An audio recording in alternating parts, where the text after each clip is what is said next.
Welcome to Her Confident Life, a podcast about breaking down walls and living your most confident life every single day. I'm your host, Robin Brown, writer, boutique owner, brand creator, entrepreneur, and mindset junkie. And I want to help you live confident too.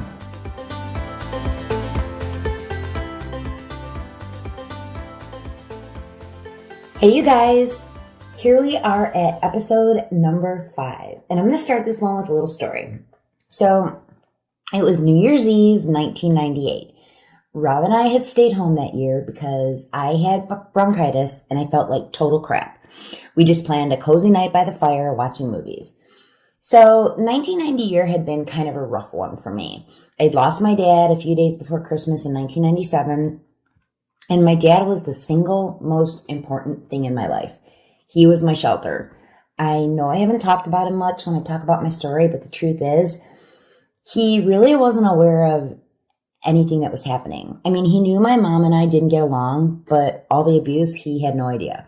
And as I sifted through all of this crap over the last several years, when the ugly stuff happened between my mom and I, she'd always say things like, "We don't need to tell your father. It will upset him. His blood pressure will go up and he'll have a stroke and die." So my dad's dad died from a stroke due to high blood pressure, and my dad had high blood pressure. So in my mind, that was truth. It made sense.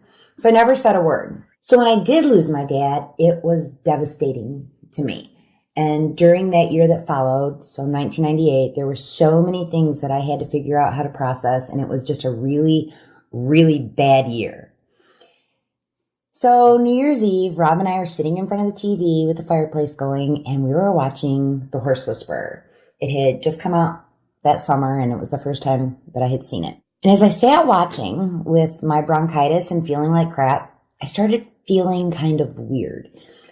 I mean, I was all stuffed up, my throat hurt, coughing, all the symptoms of bronchitis, but it was not a bronchitis weird. It was, I couldn't get a deep breath. I'm sure if you have ever had a panic attack, you know what that feeling is like, and you know what happens next. Well, it did.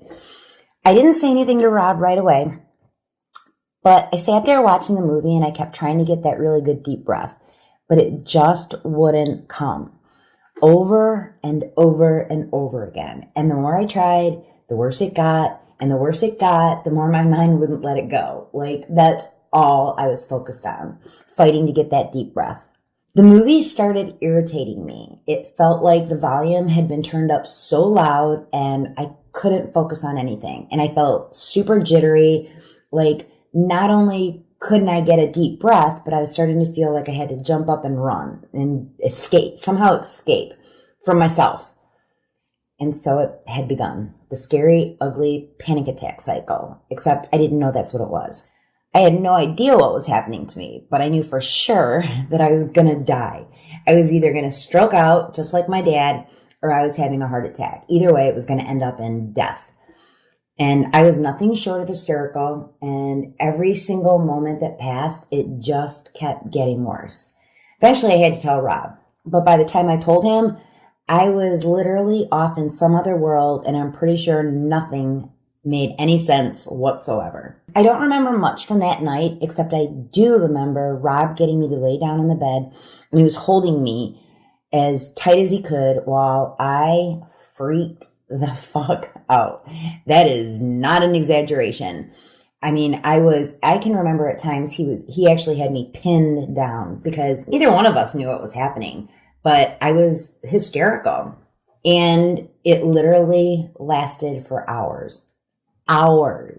I think the movie was probably like 10 o'clock when we were watching the movie, and it was like 3 or 4 o'clock in the morning when I was just so completely exhausted from the whole thing that I finally fell asleep. I just passed out from exhaustion. And I remember spending the next day terrified that it was going to happen again.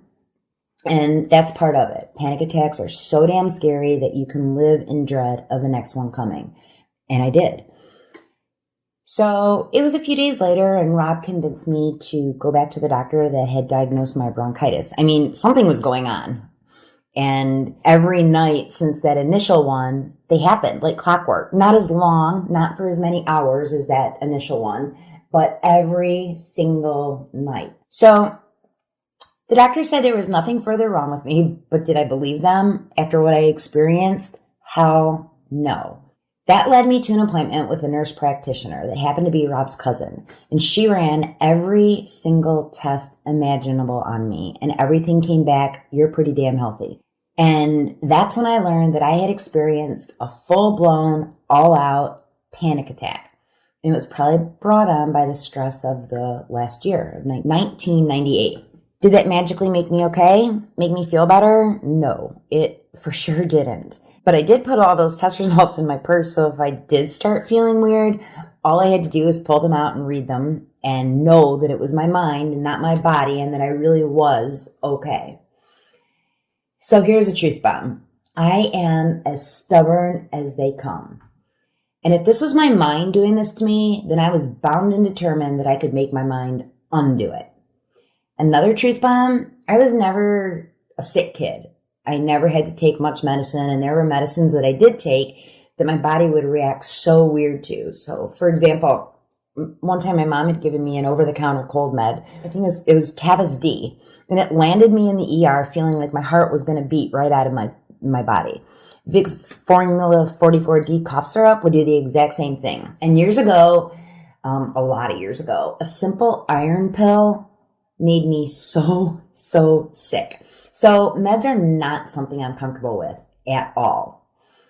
My friends tease me because if I have a headache, I literally take children's chewable Tylenol. That's it. And it works for me. So meds of any kind, I don't like them. So if this really was anxiety, and I wasn't 100% convinced yet because of the simple fact that it was so damn scary and the things that my body was doing, it all felt so damn real. Like the chest pains and the chest tightening and my throat tightening, and it was all just too real. But if it was anxiety, I was going to conquer this bitch on my own with my stubborn mind. I had really good intentions, but the next few years were not easy. I literally lived my life dreading the next attack every single day. At some point, I guess I finally gave into the fact that it really was anxiety, but that certainly didn't change the overall low level of anxiousness I would feel every single day, kind of waiting for the next round to hit me. I sort of glided through the next couple of years with just this low-level anxious feeling and got through my days. Some days I was really good, and other days I was a little more aware of all these weird feelings my mind would send through my body. I think I had decided that as long as another one of those super scary attacks didn't happen, I could definitely live with the low-level anxiousness. If that was the trade-off, I was okay with that. Then one night, all hell broke loose. My business was participating in this lock-in for a bunch of Girl Scouts at the mall. And all these young girls got to spend the night inside the mall. The store stayed open for them, and I was there with my business. And it was about 4 or 5 in the morning when I got to leave, and I walked out feeling totally fine, got in my car, and literally started my 10-minute drive home. It was dark. The first road that led to home was really dark, and there was nothing open on my way. I was the only car on the road, and out of nowhere, the weird breathing started. And I suddenly became super aware that I was alone, like very alone. There was no lights on in houses. There was no stores open, nothing. It was me. I picked up my cell phone and I called Rob, but he was sound asleep and he didn't hear the phone. There was probably a whole list of other people that I could have called, but I couldn't think. I couldn't think of anything beyond my weird breathing and that I was alone. And somewhere on that first road, it hit me like a freight train. I am not exaggerating in the least when I tell you that God got me home that night, because I don't remember a damn thing from the moment I hung up the phone when I was trying to reach Rob to pulling in the driveway. What I can tell you is that it's a really good thing that it was the middle of the night and the road was deserted, because I am 100% sure I would have probably not only hurt myself, but someone else if there had been any cars in my way. I was having another full-blown panic attack, and I was alone. I floored it. I don't remember anything else. I drove so fast, and if there were any red lights, I didn't stop. I can't even tell you how fast I was going, but I know I was going way too fast all the way home. The only thing I remember is pulling into my driveway and slamming on the brakes so I didn't hit the garage door. I got out of the car, ran upstairs, woke Rob up saying, "It's happening again." And I have no idea what happened after that. Thinking back on my life now, I'm sure anxiety was a part of me even in elementary school. I always had stomach issues and tried every excuse in the book to stay home from school. And since I'm adopted, it's definitely not a genetic thing as far as I know, but I'm pretty sure my mom had anxiety issues for years and years, my adopted mom. So I think part of it was me coping with what my life was, but also a learned behavior from my mom. Who knows for sure? I'm not gonna lie, there's plenty of instances where I've wished that I wasn't so afraid to take drugs. I mean, I've worked with hundreds of dogs with various levels of anxiety or aggression that had to be medicated to get them over the hump, because counter conditioning can't take place while the dog is afraid or reactive. The meds help take the edge off so I can actually get through to the dog and undo all the ugly and reteach a more positive opinion, and then eventually they're weaned off the drugs. And that's what I would love to do for myself. But there's that underlying fear that I have of meds, and the reality is it would just make everything worse for me. The moment I swallowed that pill, if you could even get me to swallow it, I'd be full of panic wondering if some sort of allergic reaction was going to hit me. Lord have mercy. I am a hot mess express over here. But the one thing I got going for me, like I said, I am stubborn. I never lost that part of me, and although it doesn't always work in my favor, sometimes it does. Not gonna lie, the low level of anxiousness and fear of another panic attack really took its toll on me. My world became smaller, and I stopped doing so many of the things that I really loved because what if? What if I'm in the mall and it happens? What if I'm driving again and it happens? What if I'm out to eat and it happens? What if I'm by myself and it happens? What if it happens and Rob isn't around? Anxiety can come in so many different forms for each of us, and the symptoms can be just as different.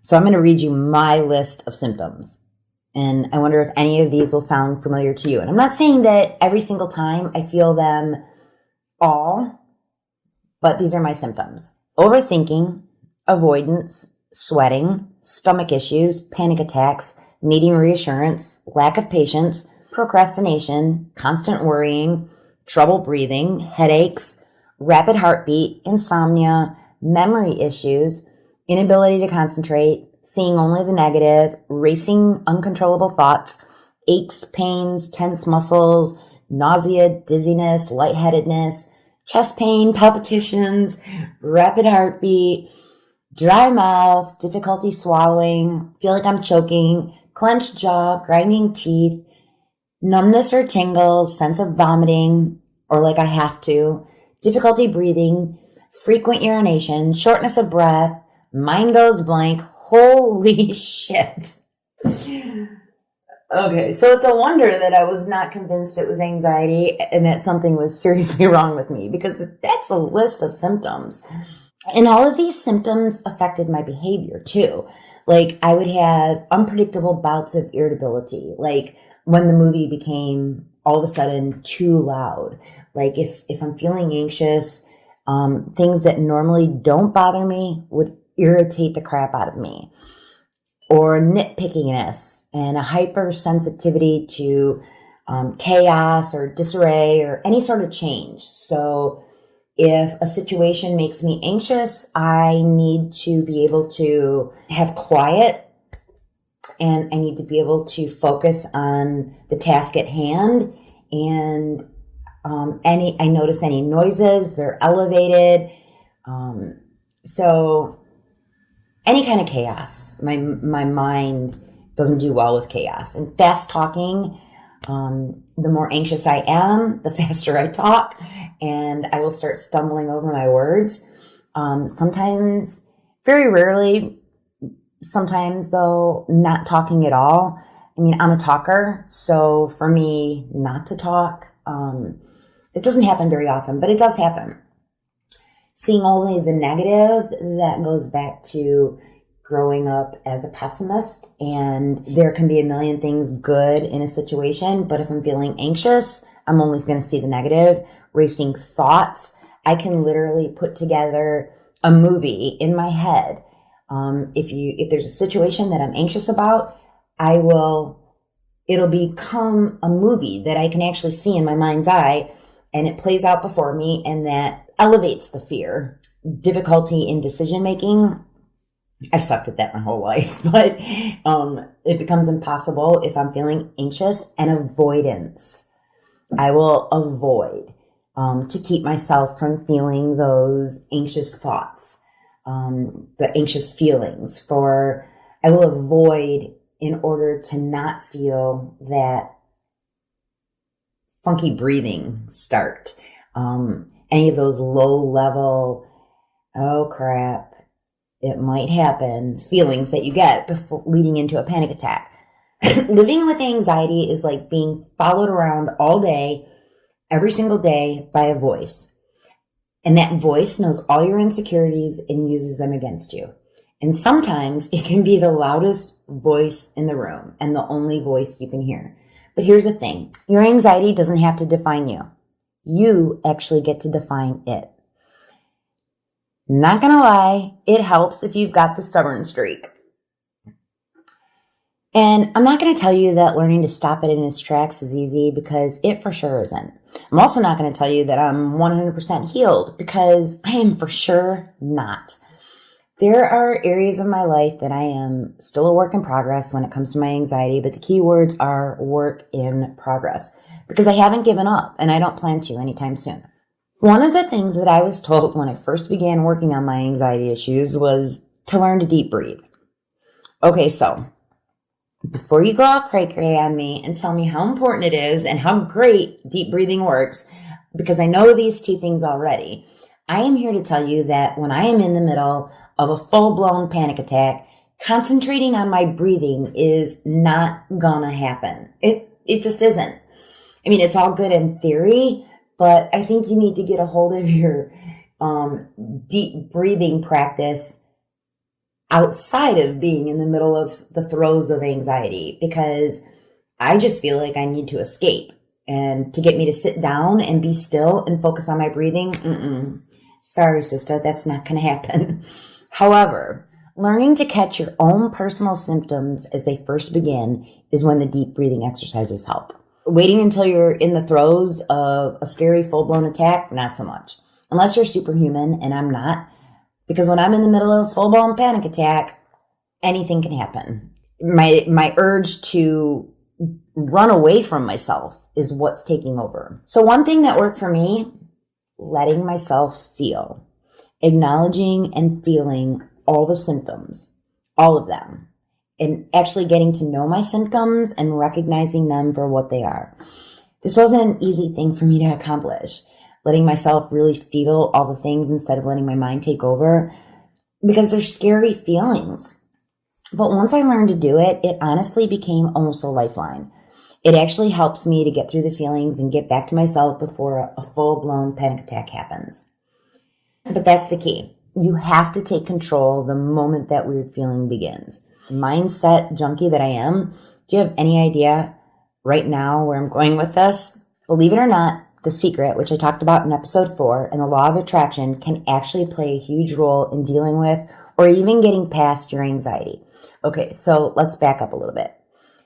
Have you ever had a single thought totally take on a life of its own and go completely out of control? Then maybe the pounding, racing heart begins, and maybe you start to feel a little bit dizzy. Maybe your stomach gets a little bit upset. Then that whole feeling of dread, all from one single thought. That's anxiety. That's how it works. And here's the thing. In the law of attraction, like attracts like. So I'm going to say it again. What you think about, you bring about. Yep, that can really suck if you tend to be a negative thinker or a worrier or a flat out pessimist like me. Anxiety sucks. Anxiety and panic attacks suck. Overthinking sucks and worry sucks. So what does all of this mean?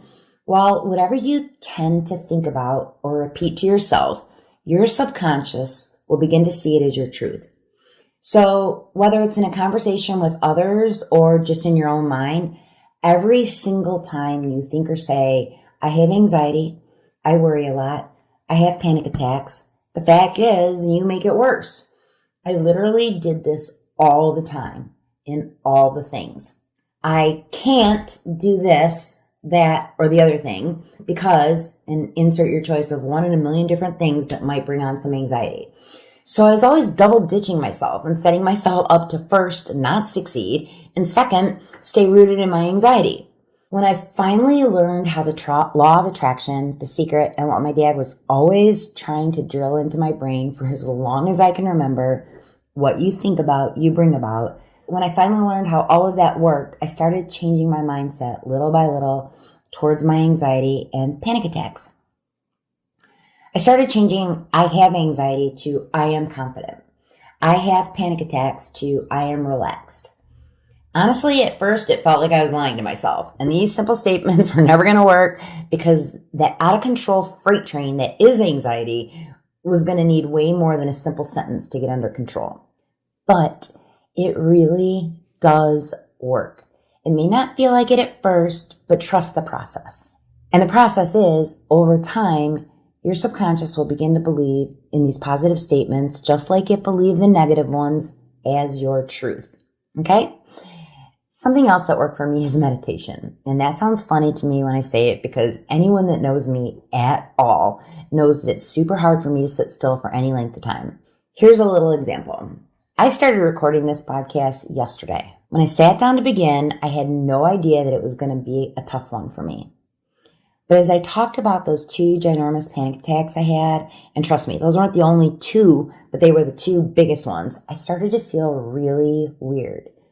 I sat here at my desk recording and I started feeling confined in myself. My throat was feeling tight, kind of like it was closing. I started feeling a bit lightheaded, and it wasn't long before the super shallow breathing started.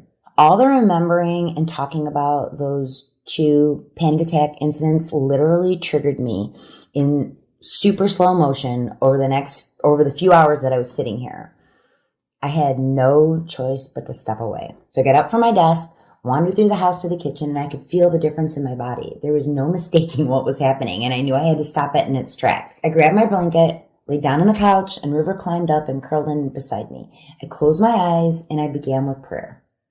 And I always begin with the Lord's Prayer, and then my conversation with God is pretty much, it just goes wherever I need it to go. First, I offer thanks for my blessings, because even though I'm on the verge of a minor panic attack, and I consider anything below those 2 big ones to be minor, I'm still surrounded by my blessings. And then I offer up and completely hand over whatever is bothering me. I'm not sure that this is a good thing to admit or not, but here goes. Typically, when I lay down to meditate, I always begin the same way, and God inserts a nap. Yep, somewhere in the middle of that conversation, I become so relaxed that I fall asleep. And when I wake up, all those ugly feelings of anxiety are gone. And that's what happened yesterday. I literally talked myself onto the verge of a panic attack. Not a big one, but still a panic attack. But I was able to meditate it and nap it away. So meditation is a good thing to get into for so many other reasons than just dealing with anxiety. It allows you, just like it did for me yesterday, to free your mind from overthinking, and it gets you back on track to mindset control. It helps with relaxation and inner peace, and it just gets you back to balance when your mind's racing and you're full of emotion. You don't need to fall asleep like I usually do, but I guess that's a bonus if you do, because in my world, naps are everything. Falling asleep means that you accomplished exactly what you set out to do. Move your mind away from anxiousness and into a relaxed place, because you can't fall asleep when you're in the middle of anxiety, right? Just 10 or 15 minutes can do what you need it to do. And you know, meditation isn't just for helping you get some control over your thoughts, which in turn gives you control over your anxiety, but it's a great practice to do purposely every single day, no matter what, to start really changing your thought patterns from negative to positive. So can you give yourself 10 to 15 minutes a day? Even if you don't have anxiety, this small amount of time to focus on your thoughts and change your mindset from negative to positive can work magic in all areas of your life. Remember when I told you about changing the name of the boutique and the finances I was going to need to get that done, but I had no idea where they'd come from? And then magically, The exact right amount appeared when I needed it to. I told you how I did that, remember? I prayed about it. I set my intentions. I offered up exactly what I needed and wanted and truly believed with all my heart that it was going to happen. And then I planned for it like the deal was already sealed. Meditation. Trust me on this one. Until next time.